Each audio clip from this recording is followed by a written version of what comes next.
تخيلي نصحى على خبر انقطاع الإنترنت بالعالم كله نتيجة الأوضاع المكركبة بالدول يلي حوالينا. حرب إيران مع إسرائيل.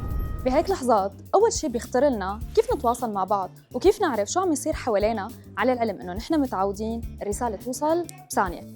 وقتها بكل بيت لا كان في هاتف ولا تطبيقات مراسلة ولا حتى إنترنت، وعلى الرغم من هيك الخبر كان يوصل أول بأول.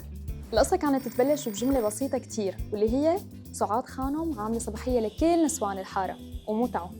بهالطريقة الرسالة قبل ما توصل لصاحبتها كانت الحارة كلها تعرف، والحارة بوقتها ما كانت مجرد بيوت قريبة من بعضها، كانت شبكة تواصل حقيقية تمشي على الأرض. صح إنه الرسالة كانت تاخد وقت كتير كبير لحتى توصل، بس كانت توصل وفيها إحساس إنه الحارة كلها عيلة واحدة.